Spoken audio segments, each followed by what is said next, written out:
Nothing new, so far as what's going on here. The little checklist thing you would have picked up as you come in, and we'll take a look at that here in a moment. We're going to look at that first prompt in your course syllabus. That's going to be your big thing today, and try to identify concerns. My goal is that by the time you walk out, you might not know what your thesis statement is going to be, but at least you have an idea as to how to go about putting it together and like what should be in it or what should not be in it. Quick little reminders, remember you got a quiz for chapters 8 and 9 tomorrow. I didn't put it on here again, but if you want to bring in handwritten notes, you can. It's completely up to you.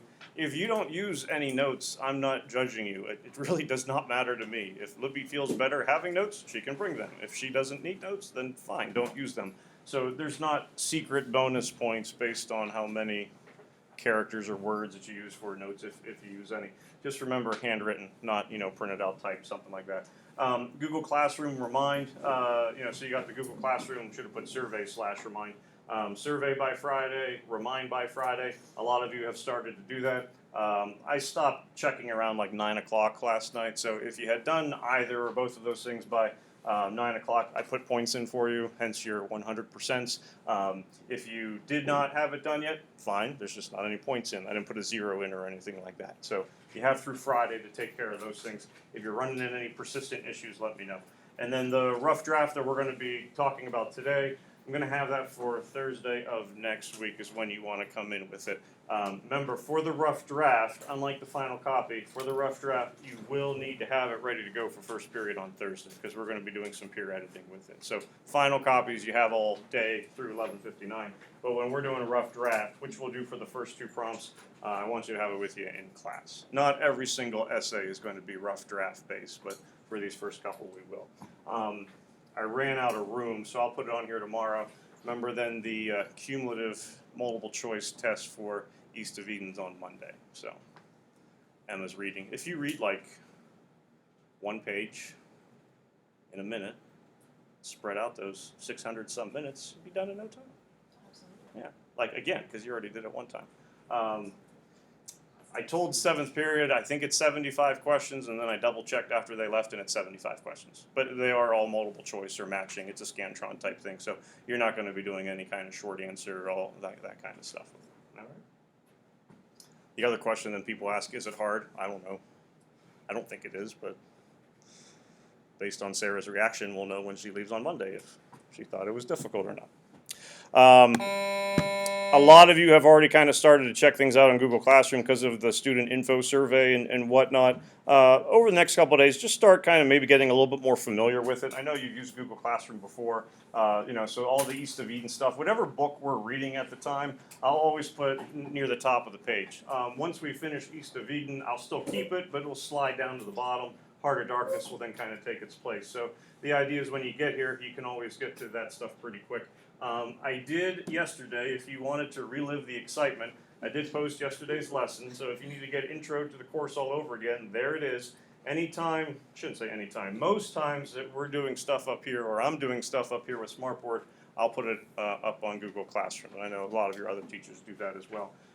My guess is the times that you'll find it most helpful is probably days like today when we start talking about essays, because you'll walk out of here going, yep, I'm good, and then magically you get home and all that information just left Virginia's head. She's struggling. So that she can come back and relive it all over again. All right? So those would be things. And plus, if any absences start to take place, you could always check to see what the video is. Also, at the top of the classwork page, I always have the daily agenda. And so that changes every day, which was the slide that you just saw. So that's always the first place to start. All right? Any questions? Before we look at the prompt, if you have your book, let's take a look at something in here quick. And then we'll talk about the checklist too. Page 284.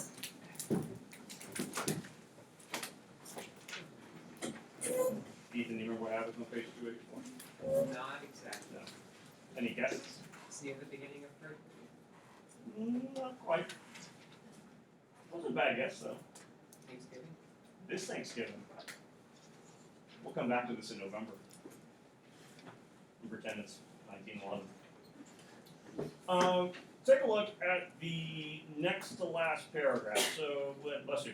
when mother and father were gone. Read that paragraph to yourself.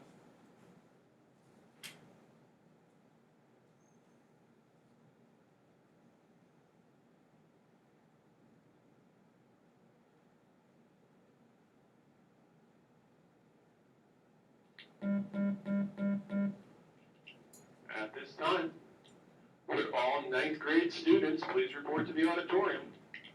At this time, all ninth grade students, please report to the auditorium.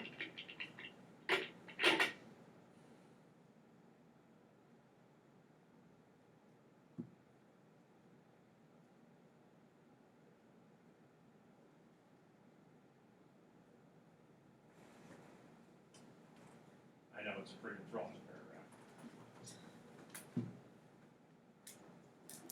Ethan, learn anything in that paragraph that you didn't otherwise know? Or remind you of anything you forgot about? It definitely reminded me of that Okay. section of the book. Anybody learn anything that you didn't know or would have forgot or anything like that? Will was actually with somebody. Will's married. How about that?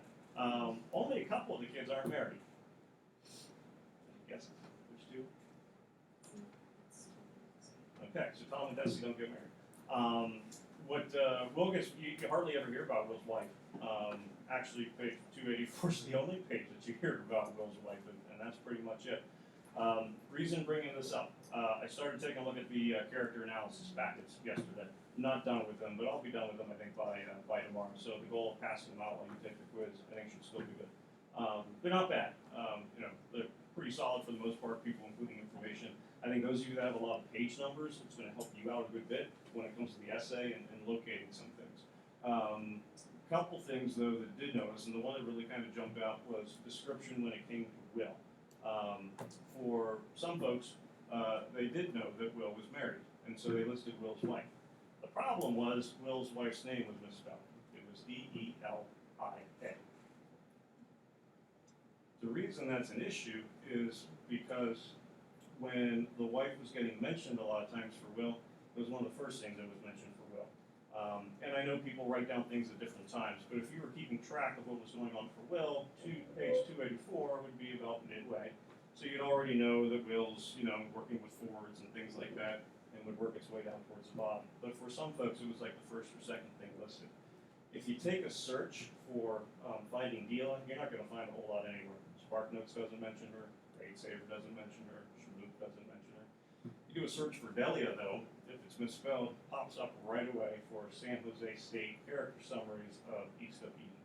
And when it comes to Will, one of the first things that gets mentioned is he's married to Delia.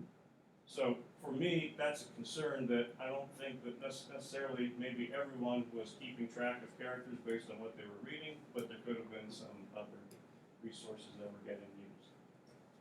I know people are going to use things online. I know that people are going to look for things online to double check what they already read about. All right, I understand that. And I also know that sometimes maybe the average student will rely on what they find online when it comes to maybe filling out that kind of stuff. You can't be average. Doesn't mean you're always going to do well, but the effort that you put in, the work hard idea, the 3 rules: be on time, work hard, use common sense. I would say the use common sense and the work hard kind of become a little bit of an issue here. So make sure that when you are working on essay assignments, make sure when you're working on any kind of like character analysis that we try to do, that you're pulling that information from the book and you're pulling that information from your brain. Does that mean that Johnny's never going to go to SparkNotes? I don't know if he ever goes to SparkNotes, but chances are that at some point Johnny and everyone else in this room is going to go online, because I know that's going to happen. I'm not going to be that naive. We give you iPads, for goodness sake, on Monday, so that's going to happen.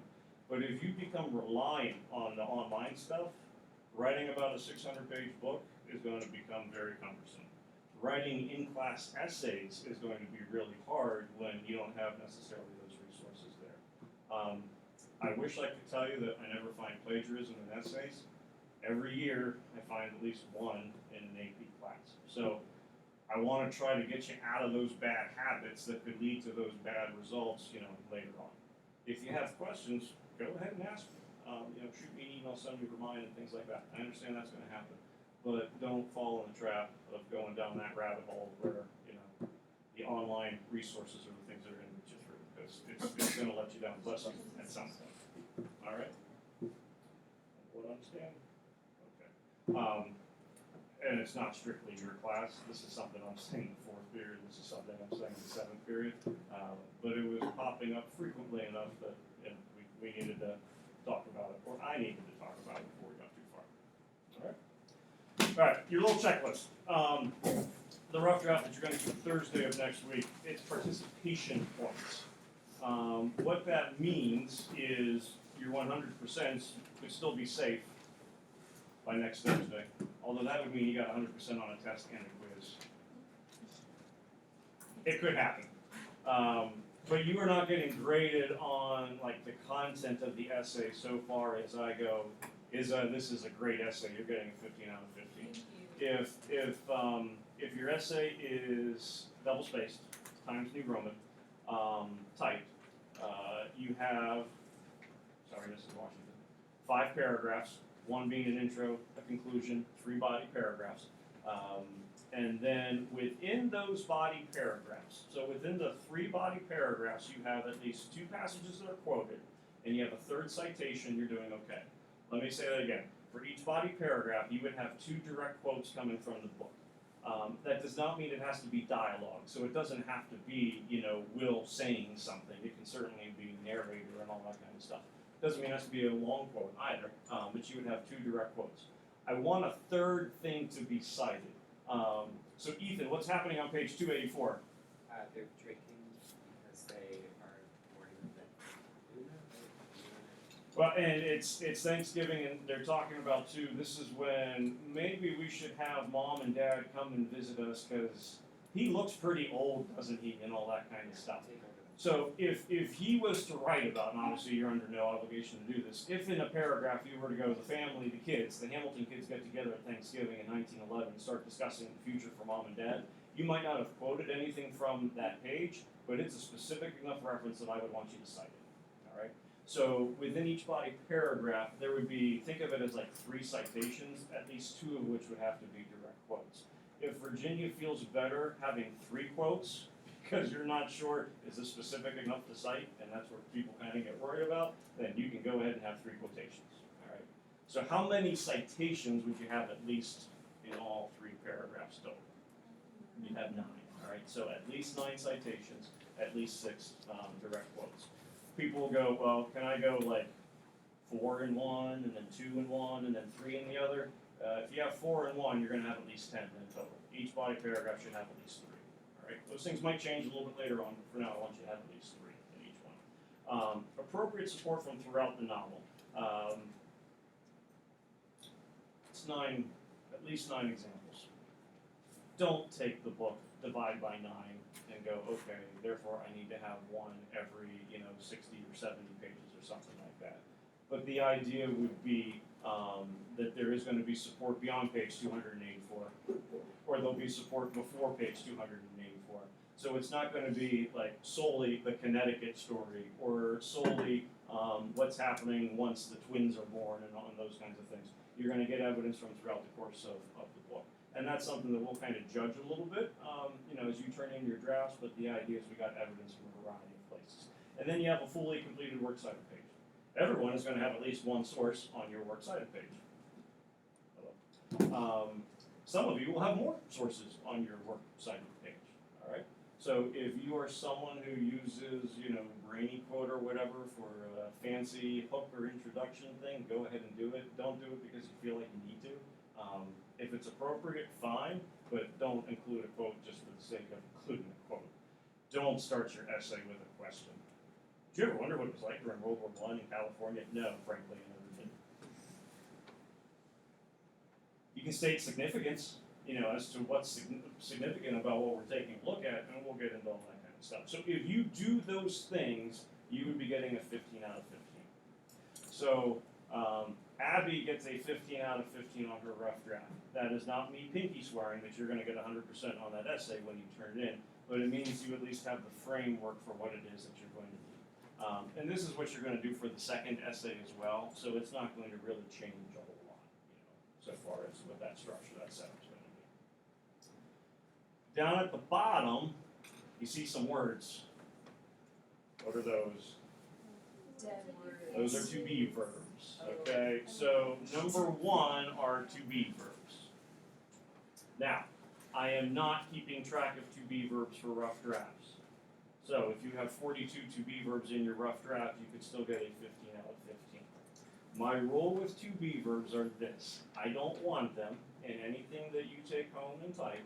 I don't want it in the intro, and I don't want the conclusion, nor do I want it in the first or last sentence of a body paragraph. So if Katie has the word is in her third sentence, second body paragraph, she's okay.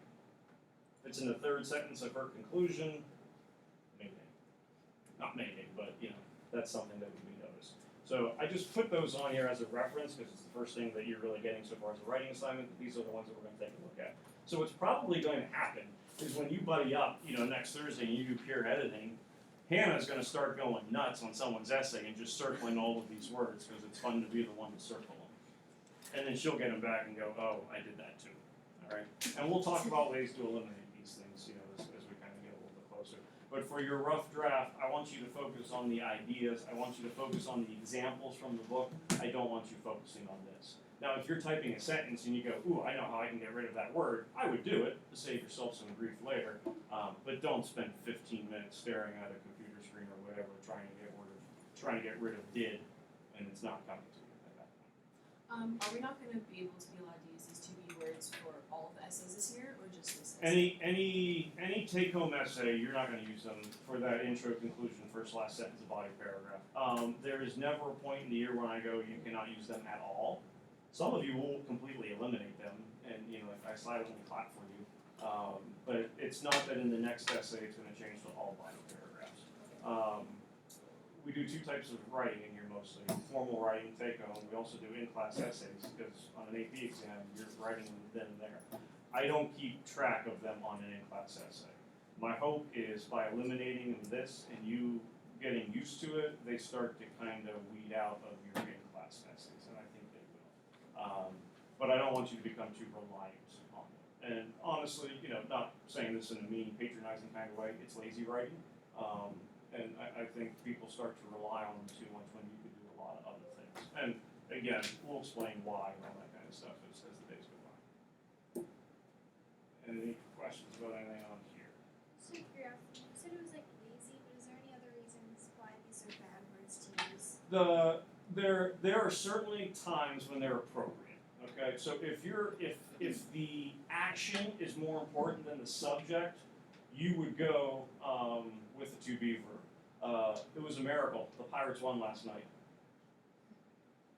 The winning runs were scored after Starling Marte hit a home run.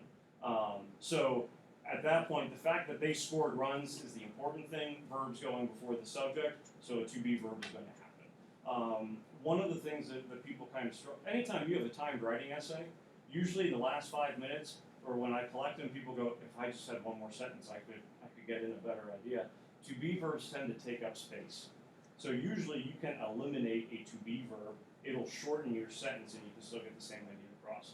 My big thing is your verbs become much more active and precise when the to be verbs are not there. And so as we start doing some things, I think you'll see some examples with it. But I think down the road it'll save you time, but it'll also make your word choice much more effective, especially with the verbs. And that's really where you kind of start to separate some things. All right. So, taking a look at the prompt. Speaking of which, in your course syllabus, and this is what, page 7, I think? 6, thank you. Forgot to notice this yesterday. We noticed it during 4th period. There is a sentence underneath prompt number 2. For each paper, students are expected to include equal support from the expository and narrative chapters. You can draw a line through that, because that was for the Grapes of Wrath. I forgot to take that sentence out when I was switching the prompts. We don't have expository narrative chapters switching the way that there was in the Grapes of Wrath. We pretty much have all expository, all narrative. So that bold sentence underneath number 2 does not apply to you whatsoever. The sentence that would go in its place have support from throughout the book, which we pretty much just mentioned on that little sheet that you just All right, so taking a look literally at the wording of the prompt, what are things, if any, that you view as being problematic or I'm not sure about this? What do you want me to do? Whenever it says positively shape a character, does it mean like they're like the protagonist, or can it be an antagonist who's like being positively shaped into that antagonist form? So, like, for example, can I write about Kathy for this? Yeah, you could. Looks like I wasn't calibrated, so I'm waiting for this. There we go. Oops.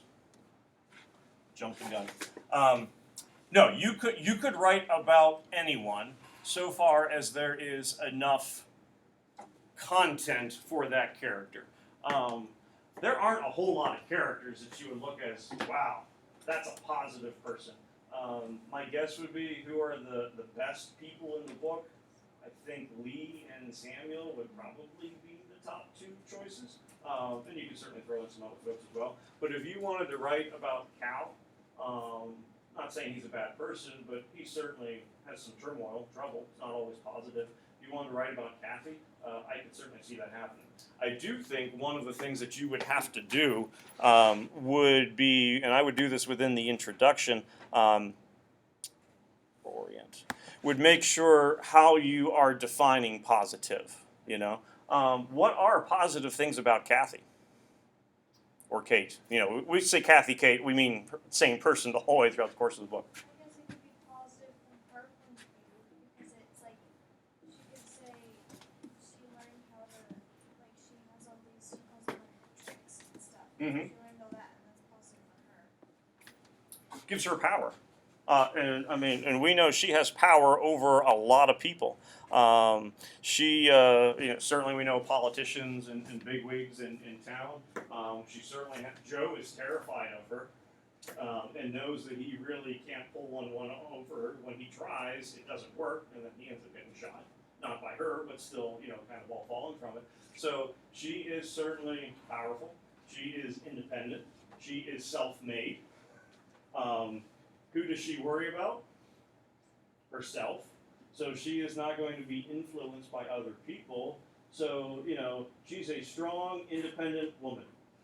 You certainly could make that argument. Someone might write an essay about how she's not human at all. She is, the embodiment of Satan. Both of you could be correct. And this would kind of go to your question, from yesterday, how do I know I'm right or wrong? If Abby's making a clear argument as to how it positively shapes her, even though it might not be what you or I would expect out of a good person, you can still do that. You could be taking a different role as to, she is pure evil. Steinbeck's on record as going, she is meant to be pure evil. But that doesn't discount you from going positively shape her.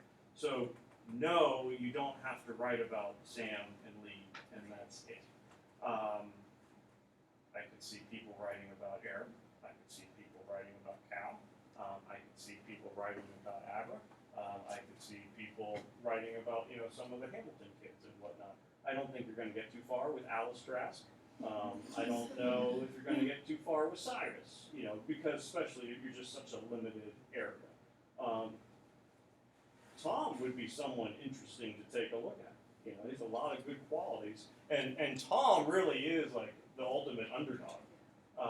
So those things certainly can happen.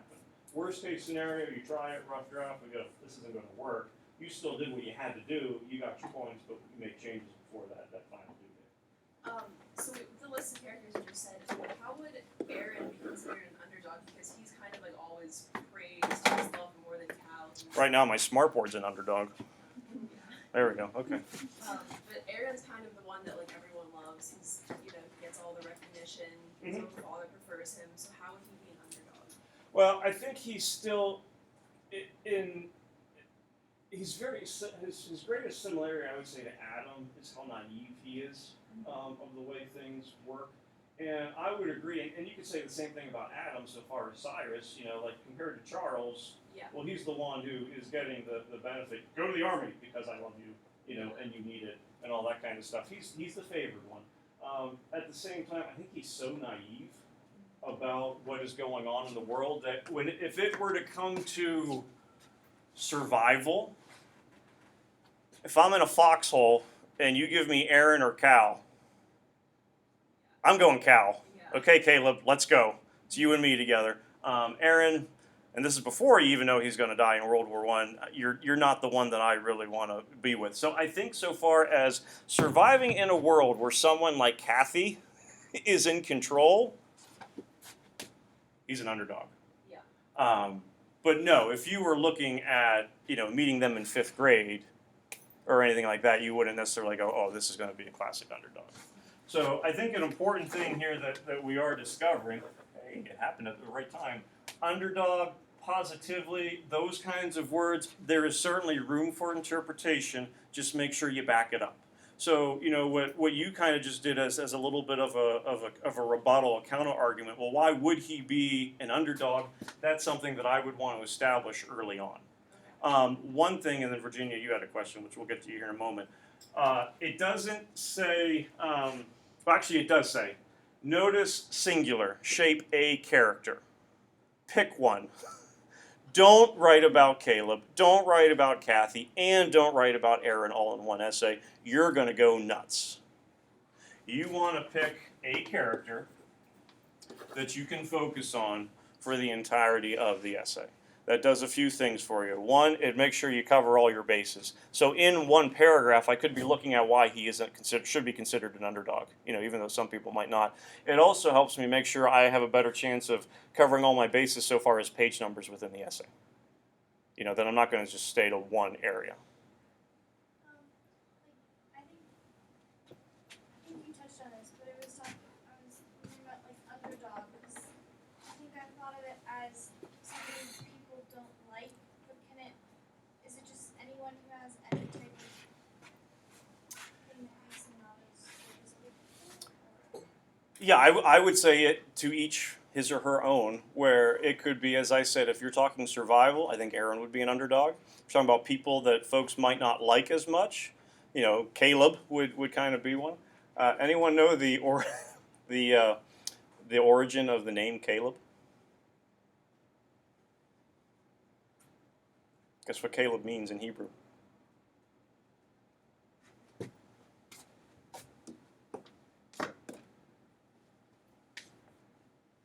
Dog. He's loyal. He'll fight. He'll do whatever, even if if you don't want his money, he'll burn it just to prove that okay, that's fine. And that's not me going, therefore you must write about Caleb. But there's you can certainly use different ways as to what you mean by underdog. Traditionally, I would say it usually means those who are given a fair shake. And you could argue that Aaron probably is given more of a fair shake than Cal. But if again, if you're talking about survival or ability to just get by in the world, that could put other people at a disadvantage. Like for the most part, people like Tom, but Tom has so many demons that for him to accomplish anything is going to be an underdog. Samuel's an underdog. But, guys coming from Ireland. We don't all know what happened in Ireland, but it was something with lost love or whatever didn't work out. Invents a lot of stuff, doesn't do anything for him. So that interpretation would certainly be a big thing. I'm assuming there's another big component to the essay that some folks might be a little unsure about. If not, then we're light years ahead of other AP classes, so this would be wonderful. Yes. Okay, thank you. Yep, and I'm guessing that's what a lot of the other hands are going to go for. Rhetorical devices. There are 3 types of essays that we do primarily throughout the course of the year. One of them is called rhetorical analysis. Literally, you're analyzing the rhetoric. Rhetoric is the way that people communicate. So it's kind of like the study of the art form of communication, of words. So when we say rhetorical devices, it means you are going to pick categories as to how Steinbeck goes about to illustrate how this suffering helps people positively shape them. I listed rhetorical devices right here. This is not all of them, but it's a good starting place. Diction, imagery, details, figurative language, and syntax. All right. One of the reasons that I'm having you read chapters 8 and 9 for tomorrow It's a short look, well, not short, but it's a smaller segment of the book for us to focus on. It is rich with rhetorical devices. It's a great place to start to learn how to do rhetorical analysis. So we're going to focus on chapters 8 and 9 and then broaden it out to the rest of the book as we talk about it tomorrow, Friday, and stuff into next week. We do a lot of acronyms in here. Most of them don't make a whole lot of sense. The one that we use for rhetorical devices would be one of them. It's called diddles. It's fun to say. Johnny, you didn't know what was your best class? Today, this will be your best class because diddles will put a smile on your face. Just say it to yourself and you'll smile. Third period study hall, Abby, as you're leaving to go to the auditorium, just say diddles. And you're so smart, you even know what it means.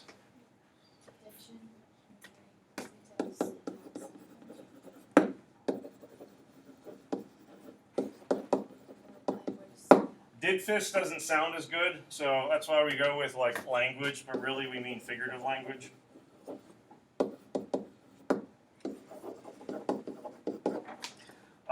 These are the training wheels of rhetorical analysis. Don't fall off your bike. Use the training wheels for now. Later on, we'll branch out. You can get your own 21 speed and do wheelies and all that kind of fun stuff. I would stick to the simple diddles right now. And it's really more than 5 because figurative language and syntax are chock full of a lot of their own special devices. I know you've used these words before. That doesn't mean everyone feels comfortable with them. I think last year, Tale of Two Cities, you focused on diction and tone a decent amount. Anyone have like their own definition for what we mean by diction?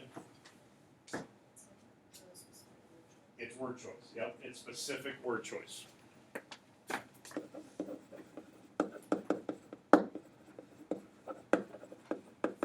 And really by specific also mean like individual. So you're not looking at a phrase, but you're looking at a particular word. How does that one word impact what the writer's trying to get across? Jay, how was school yesterday? Okay. That's probably what 98% of the people said when they got home yesterday. How was school? Okay. Just fine. Yeah, fine, good. A few said stupendous. Whoa, what happened? Some said horrific. Those would be examples of how changing diction can really kind of impact what happened. If we were to go not good versus horrific, Johnny goes horrific, wow, what happened? Not good, okay, first day of school, we understand. So how do individual words shape what the writer is trying to communicate? Imagery, what are we focusing on for imagery?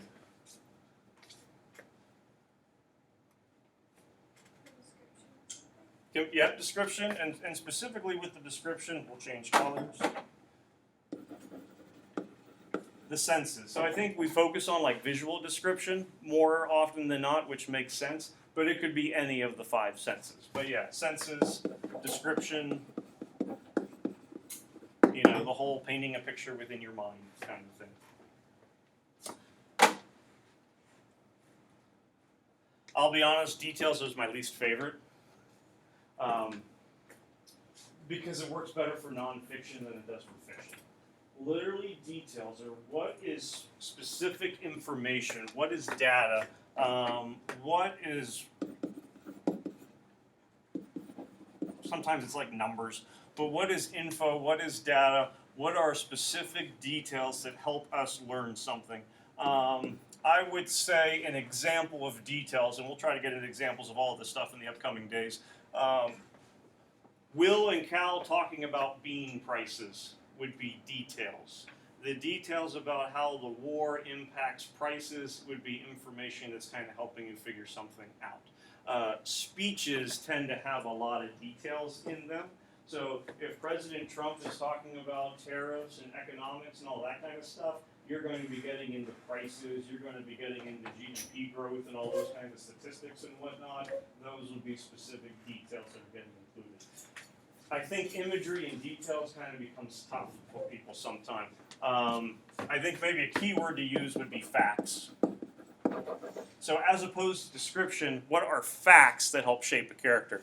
What would be a good detail about Samuel Hamilton to prove that he is an underdog?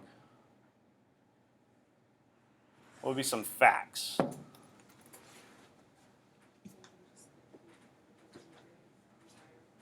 Okay. Immigrant, foreigner, lost love, His land sucks. There's no water on it. land is dry, he'll drill wells left and right for other people, can't get water for himself. So many patents, but doesn't have money. Number of patents, but they don't go anywhere, he doesn't make money, those are all facts. He's poor. Yeah, that's the big detail. And I'd say all these other little details lead to why he is poor. So he would be someone who's kind of good with explaining that. All right.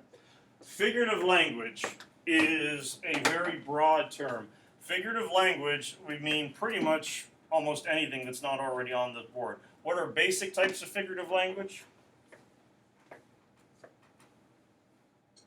I'd say there's like the holy trinity that people always fall back on. Alex? Okay, metaphor's one. Once you say metaphor, all the other hands go up because now Sarah can say simile.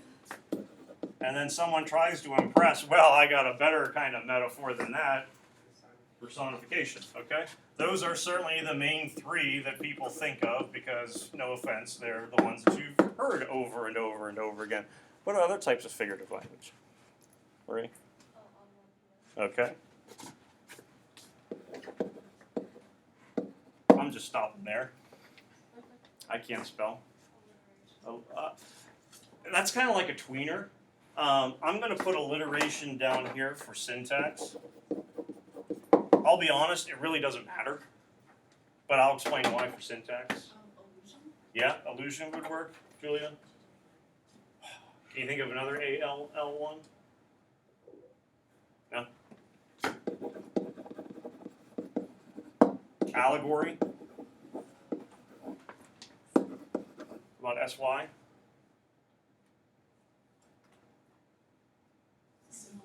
Symbolism. Symbolism. What's the big mo? Tale of Two Cities had this all over the place. Motifs. Did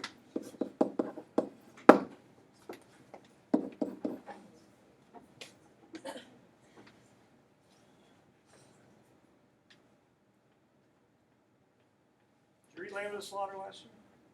Oh, too bad.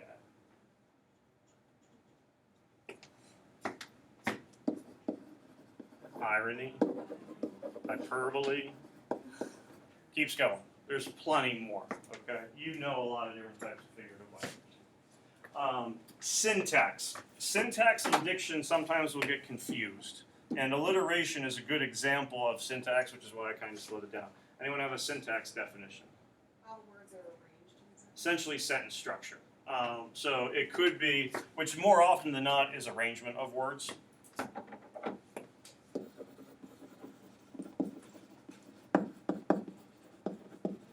So the fact that I have multiple words with the starting the same consonant sound, I might even just rearrange them to kind of emphasize that sound a little bit more. That would be syntax. Sometimes it could be the fact that they're not sentences. They're incomplete, they're fragments. And you could have syntax happening in that way. The most common type of syntax would be some form of repetition. So alliteration would be a form of repetition. Parallel structure would be repetition, would be syntax. Anaphora, repetition of the same word in successive clauses or sentences would be repetition, would be syntax. Epistrophe is at the end of the sentence. These are all in those wonderful AP literary terms at the back of your syllabus that Sarah's going to start memorizing, maybe. But it's sentence structure. So think of diction, as we said, individual specific words. Think of syntax as a collection of words. And what is the impact of that? So when it comes to, like not worry about just east of Eden, but you might change the dialogue of one character versus another. Well, Cal and Aaron speak differently. So the syntax could help heighten that so far as the sentence structure and all those things. Samuel speaks differently. Who would be a really good example of a contrast of syntax within East of Eden? Julia? Since she took your answer before, you could take hers. That contrast, that juxtaposition, another term, between the pidgin English and when he's actually speaking the way he can and should speak is you're going to see some change in syntax. I know you're not like, okay, I got all this now, but we have okay with diction, imagery, details, figurative language, syntax. We're going to keep coming back to them for like the next 3 or 4 weeks, so you'll get used to them. Sometimes we like, if he has extra pauses, if he uses like shorter sentences instead of longer ones, Yep. does that count? Yep, it could be punctuation. He doesn't really do it in this book. Some books, Steinbeck, and others, it's lack of punctuation. So yes, it's not just what's happening within the sentence, but it could be this change in structure with sentences, because it could emphasize certain points. I think syntax of them is the one that takes the longest to feel comfortable with for most people. And as we do things, we'll go, hey, look at that syntax, and maybe get better. But yes, sentence length would certainly be one. When we're writing, like if we have 2 different like examples of like figurative language we want to do for like 2 separate body paragraphs. Great question. Or does that count as only one thing? So all of the diction would be its own paragraph, imagery would be its own paragraph, details would be its own paragraph. If you're going to write about metaphor and allusion, 2 separate paragraphs. This is too broad of a term to use for one paragraph. Syntax is weird. If you have, I'm okay with syntax being one paragraph. So if you have alliteration and Virginia talking about like sentence structure, I'm okay with those being together. But if you have enough of them that you could devote a paragraph to each, then you could split it up. But figurative language is so rich with examples that you need to split it up. So don't have a symbol, a motif, and a metaphor together. What's a motif? Something that's used over and over again. Okay, you need at least 3 examples. So if you do a motif, whereas metaphor, if Emma writes about metaphor, you might have 3 different metaphors. If Virginia writes about motif, she would be okay using one specific motif because she has to write about how it comes up over and over again. So that's a nice one to sometimes use, if you can think of it, because it's begging you to use multiple things. With diction, there's one other important thing. What would be the problem with going Steinbeck uses diction to prove whatever? What are you saying, Ethan? He uses words. Okay, what does every writer do? Use words. Okay, how can we fix this?